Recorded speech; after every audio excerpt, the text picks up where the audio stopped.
C'était il y a 20 ans, presque jour pour jour, le prince Albert II, alors prince héréditaire, se rendait pour la première fois au Palais de l'Europe, au nom de son père, le prince Régnier III, pour signer l'acte d'adhésion de Monaco au Conseil de l'Europe. Quelques années après son admission à l'Organisation des Nations Unies, la principauté renforce alors son statut à l'international.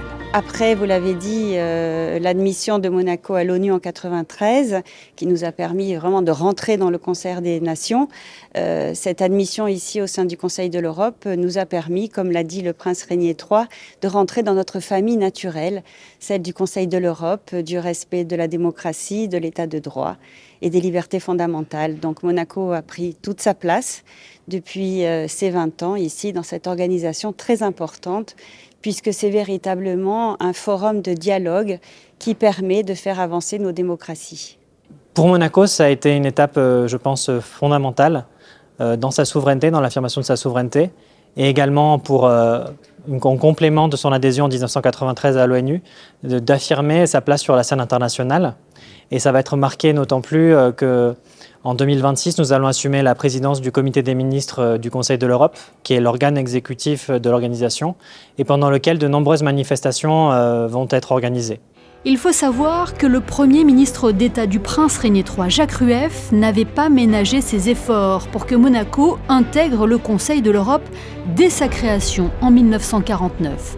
Si des tentatives de coopération sont engagées les années suivantes, c'est en 1998 que le prince Régnier III décide de déposer une demande d'adhésion au Conseil de l'Europe. Il s'exprimera lui-même sur la question devant le Conseil national.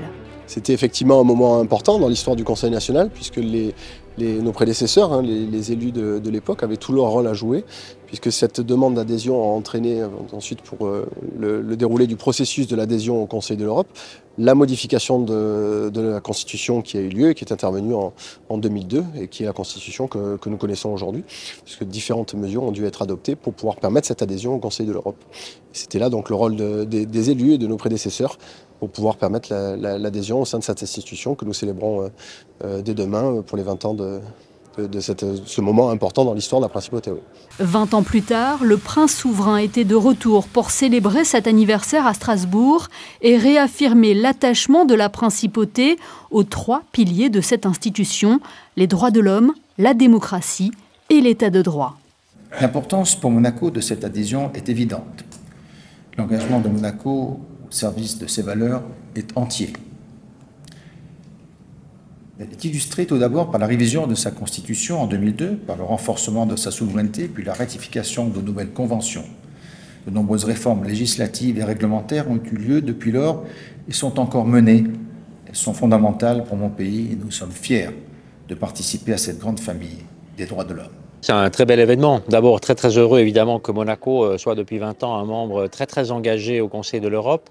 C'est très important parce qu'il y a une égalité vraiment entre les 46 membres qui sont tous des membres pleins et entiers, fiers et égaux du Conseil de l'Europe, si je peux le dire ainsi, dans toute la diversité que ça représente.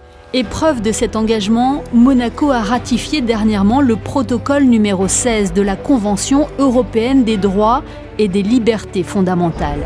Il permet aux plus hautes juridictions des États signataires d'adresser à la Cour européenne des droits de l'homme des demandes d'avis consultatifs. D'autres temps forts ont ponctué cet anniversaire.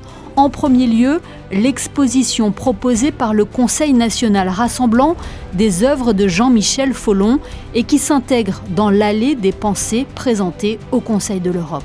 Pour ce moment, Stéphane Valéry, l'ancien président du Conseil national, présent il y a 20 ans, avait fait le déplacement.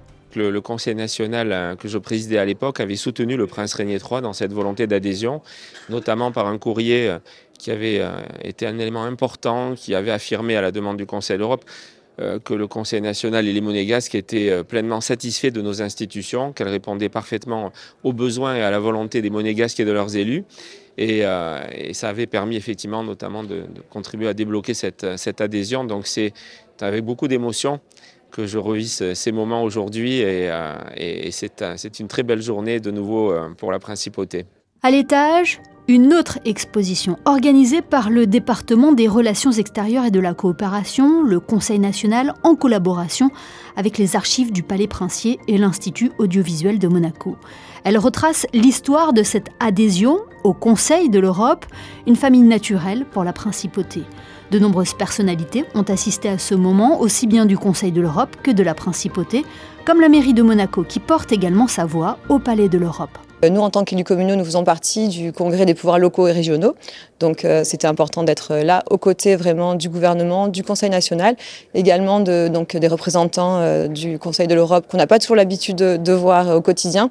Donc je pense par exemple au juge à la Cour, aussi à notre ambassadeur qui est le représentant permanent donc, de Monaco au Conseil de l'Europe, bien sûr le gouvernement et notre souverain qui nous a fait l'honneur d'être avec nous aujourd'hui. Pour clôturer cet anniversaire, le prince Albert II a dévoilé l'œuvre participative de l'artiste Mr. One Tease, intitulée « Ode à la liberté ».